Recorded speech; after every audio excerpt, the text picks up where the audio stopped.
projet di ñu génne plateau bi. bilaay ba ñu génnee du ma ko bañ waaye Nabou Cor danga ma laaj bu neex nga ne ma avant ñuy tàmbali. ci li nga xamante ne moom moo jëm ci donc déposer parrainage yi yeneen ñu ci topp candidat yi fëxoon ne ñoom ay candidat lañu ci élection présidentielle yi nga ne ma tolloon nañu ci presque lim bu xaw a yegg 300 wala buñ ko yeggul. xaw nañ ko jege ñu yegg si fu ñu war a déposer li nga xamante ne moom mooy parrainage ba ca conseil constitutionnel bi nga xam ne mooy tribunal bu mag ba. moom mooy ndar képp gi. ñi fa déposé ñii ne nañu il y a 70 ou plus de 70 personnes yoo xamante ne dem nañ déposer seen ay fiche de parrainage di xaar nag àtte bi. nga ne ma ña ca des fan la ñu ne dama la bëgg wax ne ñii dañoo tagga témbe ñii puut lañ yem am na ñoo xamante ne dépassé wu ñu Dakar ngooñ ñii ña nga ca yoonu paal ba. am na ñu yegg see gul si am na ñoo xam ne dugguñu autoroute à péage bay yegg si Ndakaaru dama la bëgg wax ne la Nabou diggante dinaa bokk ak du ak bokk nga c'est différent. munoo dem waaye. lu tax mënu maa dem Nabou Cor. nga ni am na ñoo xam ne ñu ngi. dama leen Mbaye Anta li ci des ci ay limi candidat te nu takku lool nag. ñu ngi fan Dakar Ngooñ. ma ne ñii ngi Dakar Ngooñ ñii Tataguine lañ jëm ñii nga Ngaay ñii Pout yaa ngi dégg am na ñoo xamante ne dugg na ci autoroute à péage bay yegg si Ndakaaru ndax li ma la wax du de parce que diggante dinaa bokk. ak bokk nga. loolu du benn mu ngi mel ni nga ne ma Angleterre ak pomme de terre du benn terre gi rek moo leen boole. alors pourquoi tout ce bruit. léegi nag. la question est. oui. est-ce que boo bëggee nekk candidat day tax nga doon candidat parce que xam nga Nabou Cor bu fekkente ne yow ca koñ ba nga dëkk. munoo faa dajale ñoo xamante ne yow la ñuy parrainer. waaw Nabou nag ku matlewul nag ku ne xam na ne ku matlewul conseil constitutionnel doo fa dem.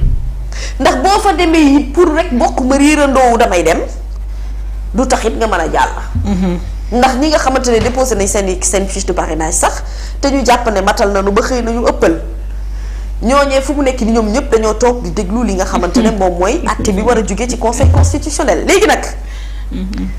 Nabou dafa am ñoo xamante ne participation ci élection présidentielle. dañu ko def challenge. am ñoo xamante ne dañ ci bëgg natt seen bopp ñeneen ñi dañoo bëgg rek seen tour fësaale. ci ma riirandoo bi ñu wax ne ñoom ci candidat yi lañu bokk amaana ñoo xam nag lu ñu koy doyee bind ko ci seenub CV wala leneen lu ni mel. waaye dama la bëgg a xamal ne la ce pays là. Finalement on se demande est-ce que parrainage bi sax amul benn aspect bu positif bu mu xaw a am tuuti parce que c'est clair que on ne peut pas faire une élection présidentielle avec plus de 300 candidats. Ou plus de 200 candidats ça c'est clair. Le problème de la caution dafay ñëw taxaw caution wu 30 millions saa waay du ñëpp ko mën a dajale am ko te loolu caution dong la. kes ku ne xam na ne élection ci am réew dafa laaj ay moyens xaalis yu bari. boo xamante ne moom nga war a investir te loolu. à moins que tu sois milliardaire yombul nit génnee ko ci poosam di ko financer boppam moom kese tant que amul ay militants ak ñeneen ñoo xamante ne ñooy ànd ak ñoom wala boog ay alliés. yoo xamante ne ñoo koy gunge. léegi nag ba ci 70 yooyu ngay wax. am na ñoo xamante ne Nabou Cor ci kàttanu yàlla du nu weesu Soumbédioune. maanaam centre ville bu Ndakaaru avenue de la République foofu duñ fa yegg. pour la toute bonne et simple raison que. conseil constitutionnel ku ko dul xalaat Birahim Touré dama nekk lu la neex defal. ñu bëri Padois lañ dëppee. ñu bëri danañ dëpp Padois oustaz. ci dëpp Padois boobu laa bëgg a ñëwee ak yow. waaw du ci bëri ci ñoom mais ku bu bëri ci parrainage yi jëm ci maanaam ña nga xamante ne ñu ci ëpp jaar nañ ci dialogue ba waaye bi ñu yeggee ba ca cappaandaw ba ñu ci ëpp ci ñoom parrainage parlementaire la ñu déposé. ñoo yeey. loolu lan lañ ci mën a jàngat. déet ñoo yeey bon après nag c'est beaucoup plus enfin tu es plus en sécurité su fekkee tu peux utiliser le parrainage parlementaire. Parce que le parrainage citoyen Nabou. Il faut avoir des personnes qui te parrainent. bu ñu la parrainé wul du mënoo déposer parrainage citoyen. pour man c'est un travail boo xamante ne en réalité gaw ma ne. nit dina xëy rek ne cëpp ne lay rek am yenn yi booy xool coowal parrainage bi lu muy bari candidat yi li ñu nekk 300 c'est pas étonnant que après à la fin ñu wax ñu ne le nombre a été réduit de plus de la moitié par rapport ak ñi nga xamante ne ñoom ñoo dem déposer ca conseil constitutionnel pour la toute bonne et simple raison que même durant les parrainages ces candidats là ñu dégguñu leen. durant les parrainages citoyens je précise. am na ci ñu bëri ñoo xamante ne nii ay candidats lañu mais à la limite gisuñu leen sax ñu am yenn activités yi yenn entrain yi ci parrainage bi ku ci mel ni Bougane Gueye Dany par exemple. xam nga mënoo wax ne kooku dëkkul warul dëkk bi demul a ut ay parrainage da ba ko tàmbalee sax moom dafa yàgg ci opération topp tànk ak leneen lu ni mel ku mel ni Anta Babacar Ngom coow li lu muy bëri quand même dégg nañu ko ci biir. parrainage citoyen yi. ku mel ni kan encore koo xamante ne nii xëy na amaana coowam jib na ci parrainage yi Malick Gakou par exemple mën naa koo lim Bassirou Diomaye Faye. xam nga ba ci Amadou Ba sax à la limite parce que ñooñu. boo ci limee daanaka fukki nit wala fukki candidat ak PDS Karim Wade bien entendu mais danga naan ñeneen ñi ci des anañu yow fii nga doon toog ci plateau bi di ma laaj ku mel ni Idrissa Seck nga ne ma anamu même Aminata Touré bon xëy na ñi ànd ak moom ñu ngi woon di liggéey ci base bi mais elle n'a pas fait beaucoup trop de bruit ci li nga xam ne moo jëm ci wàllu parrainage yi donc ce n'est pas étonnant que mu am ci ay candidats yoo xamante ne on n'a même pas retenu leur nom pour pouvoir dire que ce sont des prétendants à la candidature yoo xamante ne mën nañu jàpp ne dëgg-dëgg dinañu réussir dajale li ñu santaane ci ay lim ci ay parrain pour ñu mën a jàll ci parrainage citoyen te amuñu aussi représentativité au niveau de l'Assemblée nationale pour pouvoir prétendre déposer parrainage parlementaire. kon est-ce que dugguñu ci rek pour bokk ci coow li pour mën a daal di renforcer coalition yi nga xam ni ñoo jëm. waaye xanaa déggoo li ma la wax am na ñoo xamante ne bi ñuy bokk ñoom xamoon nañ ne xel du ñu weesu paal xamoon nañ ko mais dañu bëggoon tout simplement xaw ma riirandoo la xaw ma danoo bëgg inscrire ko ci seen ay comment on appelle ça seen CV ak yenn yu ni mel mais tout étant dit que. patron bu mag bii mooy conseil constitutionnel ba ci lim yi nga xamante ne mooy candidat yu jot a déposé attends-toi à ce que. ñenn ci ñoom du ñu jàll ci conseil constitutionnel. maanaam du ñu sax nekk ay candidats ñooñu du ñu campagne. du ñu campagne électorale day amul fils bañ naan dañ leen di tànn duñ leen tànn nag dañ leen di sànni ca poubelle ba ak leneen lu ni mel. te dama lay wax ne élection présidentielle yu 2024 yi. man gëm naa ne dina wute lool ak yenn élection yi fi jotoon a am. en termes de changement en termes de choix parce qu'en réalité. Pour moi malgré ce qu'on semble dire que les candidats yi bëri nañu pour man le choix n'est pas multiple.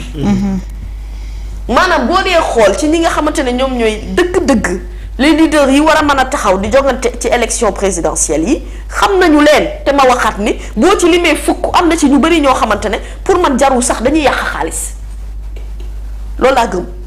te su ma leen doon conseiller dama naan leen ñoragu leen. seen mango dafa xaar leen tuuti ba ci kanam ba ngeen gën a ñor. ngeen door a dugg ci li nga xamante ne moom mooy présenté wu ci ay élections présidentielles. après nag c'est bien en termes d'expérience. C'est bien en termes de défi aussi. et surtout mënuñu leen wax ne bu leen am ay délit d'ambition. maanaam bu leen bëgg am fu ngeen yegg aujourd'hui ci li nga xamante ne moo jëm ci wàllum politique te dëgg-dëgg xëccoo présidentiel nag mooy xëccoo bi gën a mag.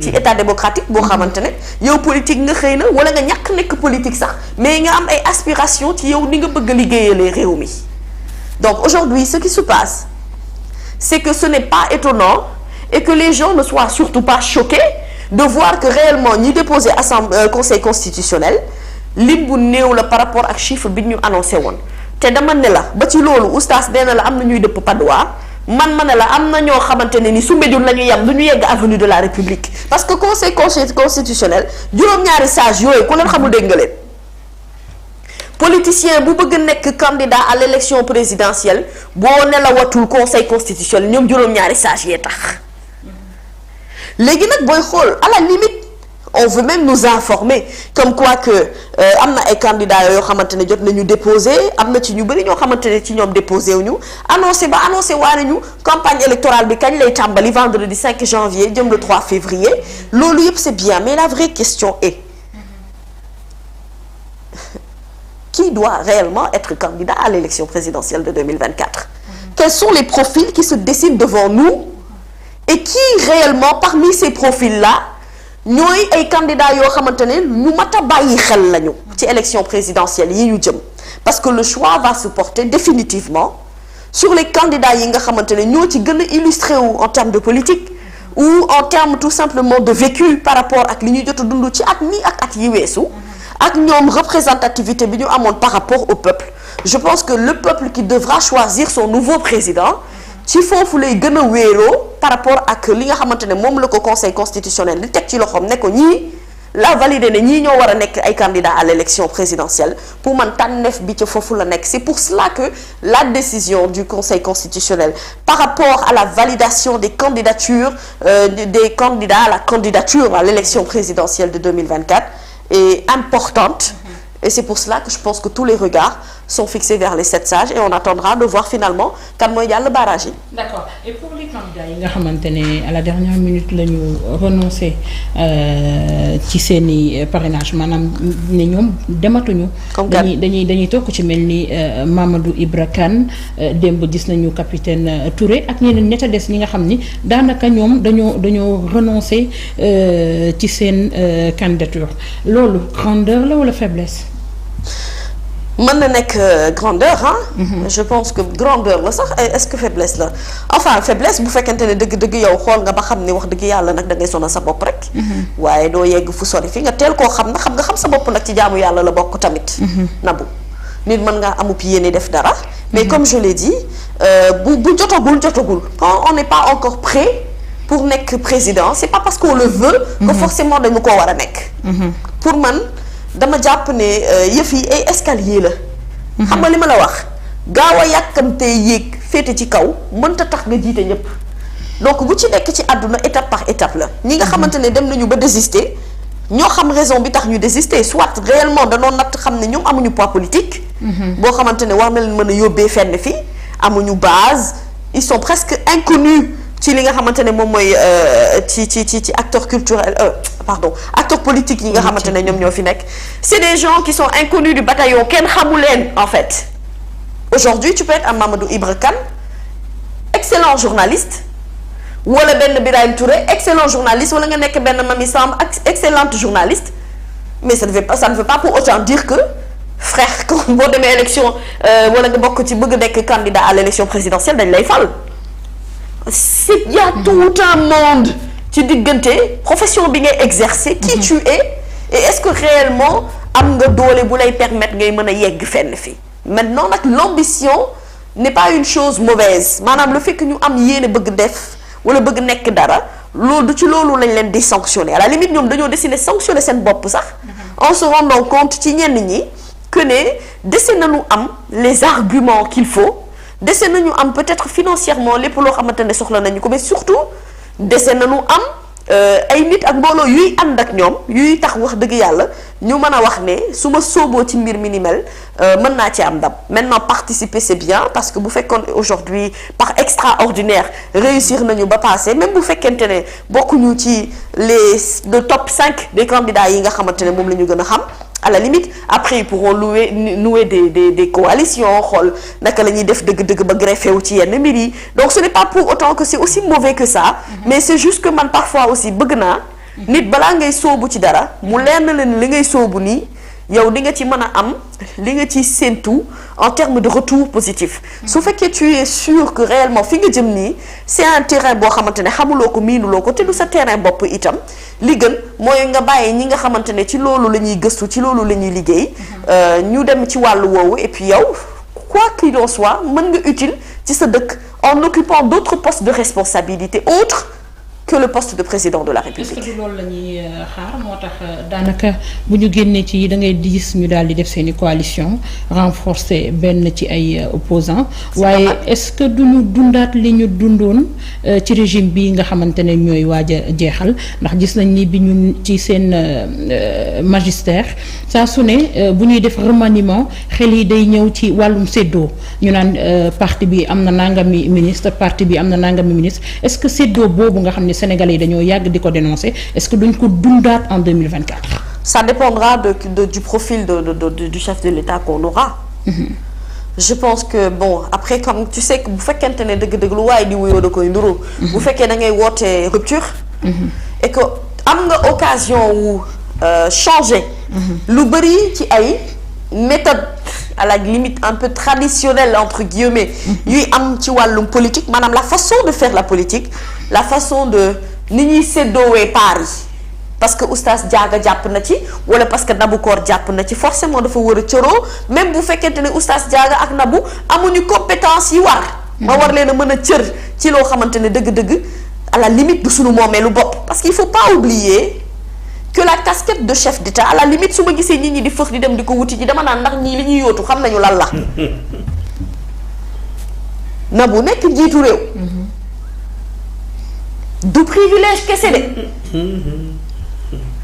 yow buñ la xësee ba fal njiitu réew yow ci yoon sa mandat bu dee durer 5 ans yow 5 ans yooyu yëpp 365 jours par an yow waroo koo nelaw parce que da ngay endosser une grosse responsabilité d'une population à gérer au quotidien par minute et par seconde. Donc ce n'est pas seulement les privilèges du président de la République. Absolument.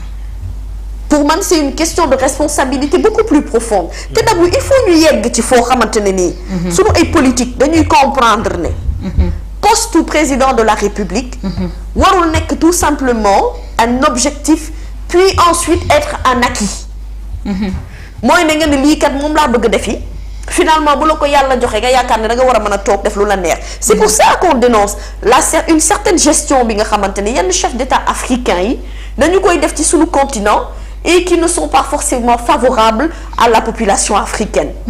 Si on veut changer de méthode, changer de rupture, daf ci am lu bëri loo xamante ne dañ ko doon def fii ci wàllum politique lu nu war a raxas ba mu set tegee ne et fal ñi nga xamante ni dëgg-dëgg am nañu compétence yi war a mën a tax ñu mën a conduire projet yi ñu am jusqu'à leur terme pour le grand bonheur des populations bi nga xamante ne moom moo leen fal. Respecter lépp loo xamante ne mooy tax dëgg-dëgg ñu ne réew mi ñu ngi ci état de droit respecter la séparation des pouvoirs être utile à la population faire un sacrifice de soi mooy nga fàtte sa bopp yow jiital intérêt ñi nga jiite su ko defee yëf yi mën a jëm ci kanam mais tant qu'on calcule que ne bu ma nekkee ci wàllum politique yaa nga cay seet la nga cay am yow plus que la nga war a defal nit ñi gën naa ne aujourd'hui ak tendance bi nga xamante ne foofu la jeunesse africaine bi nekk beaucoup de choses vont changer par rapport ak méthode yi nga xamante